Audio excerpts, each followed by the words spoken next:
Smoking causes cancer. Smoking kills. Liquor drinking is injurious to health.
If you've ever cried at a wedding that never happened, you're not alone.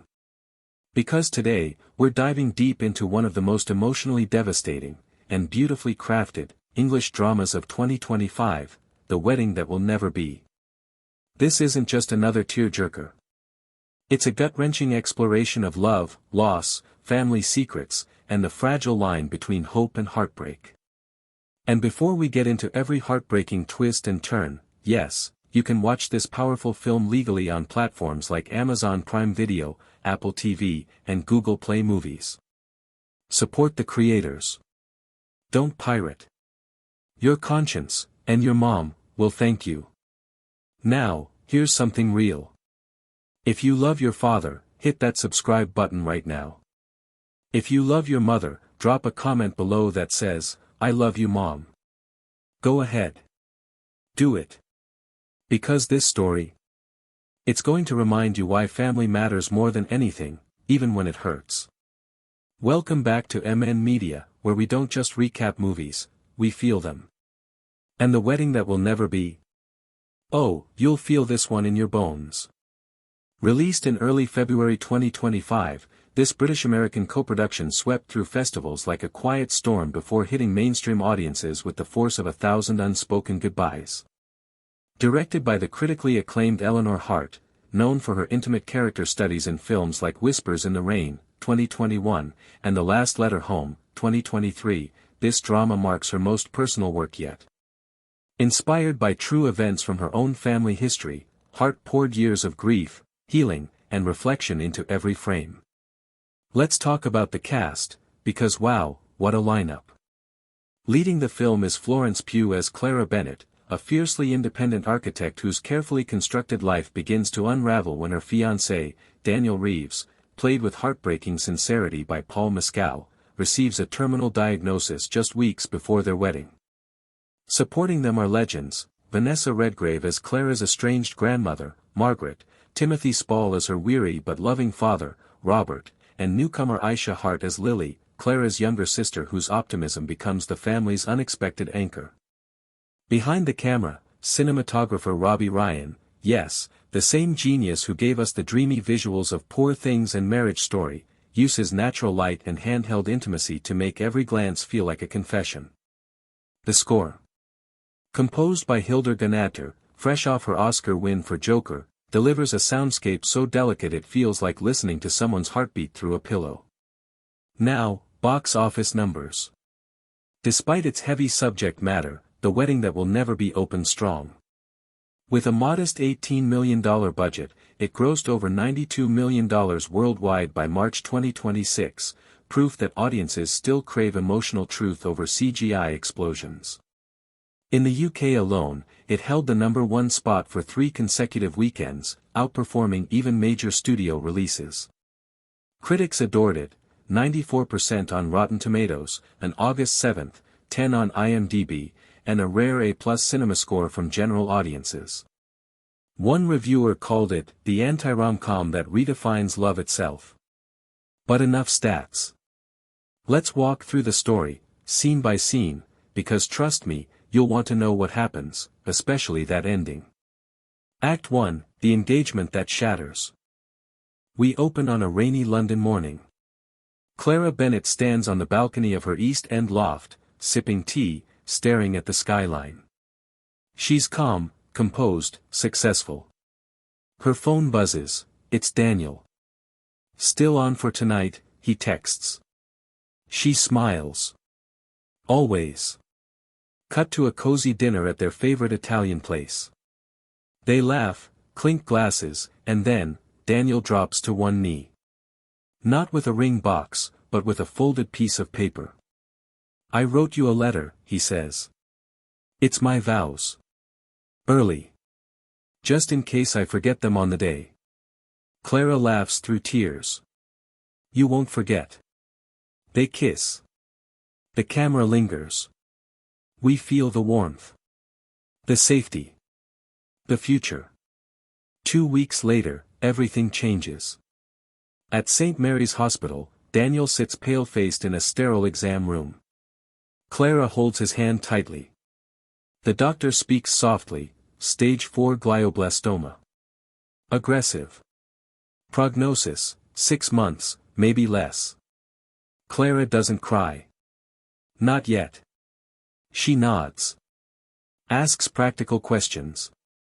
But in the car afterward, she grips the steering wheel so hard her knuckles whiten. Daniel stares out the window. "Do we cancel the wedding?" he whispers. Clara turns to him, eyes blazing. "No. We move it up. We get married next Saturday." He tries to protest, about money, guests, logistics, but she cuts him off. "I don't care about flowers or cake.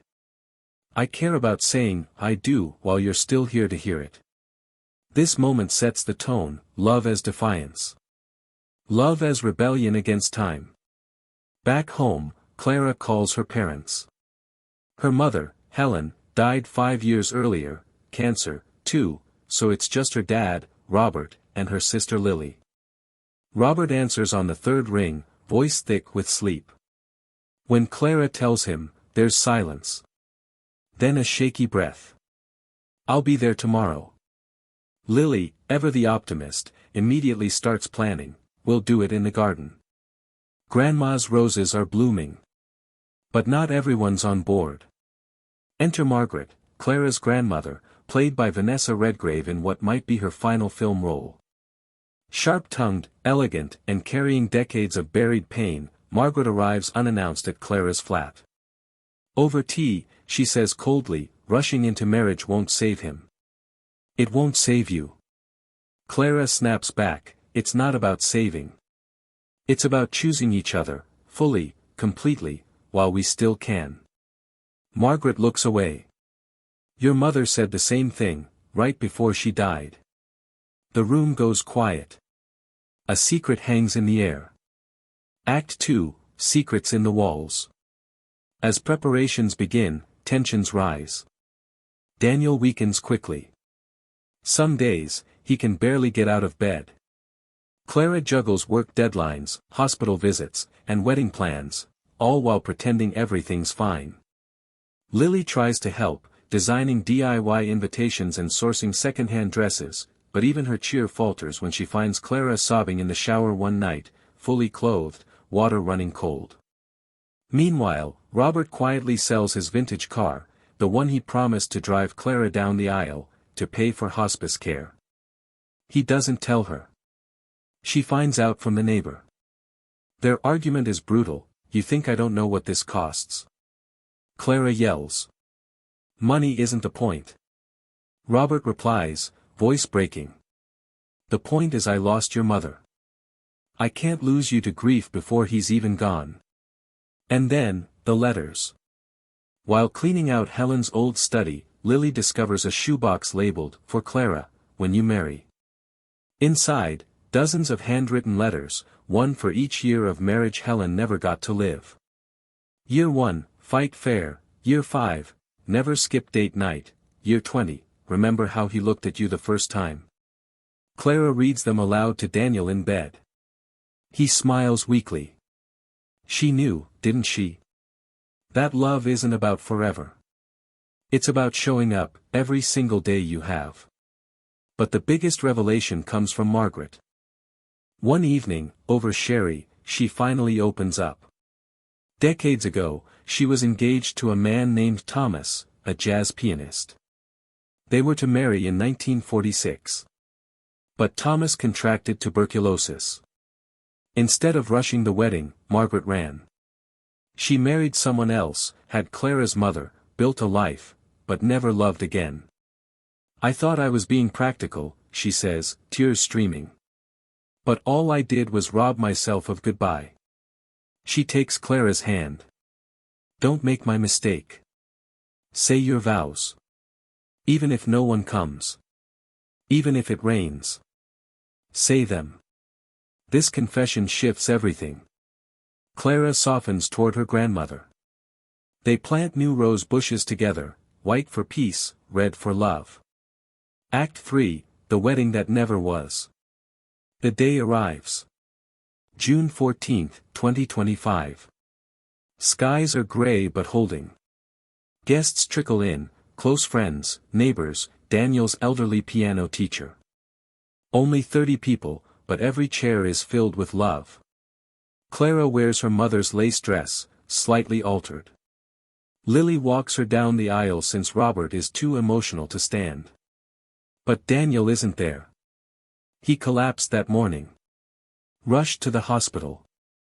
Non-responsive. Clara stands at the altar alone. Rain begins to fall. Guests shift uncomfortably. Someone whispers, "Should we go inside?" But Clara doesn't move. She closes her eyes. Takes a deep breath. And begins to speak. "I, Clara Bennett, take you, Daniel Reeves, not for the years we planned, but for the moments we shared. Not for the house we built, but for the bed we warmed.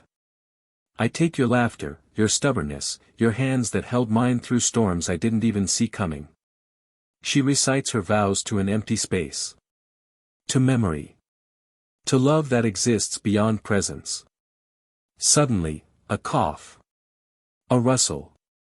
Daniel appears at the garden gate, leaning on a nurse, wearing his tuxedo over pajamas. He's pale, trembling, but smiling. The crowd gasps.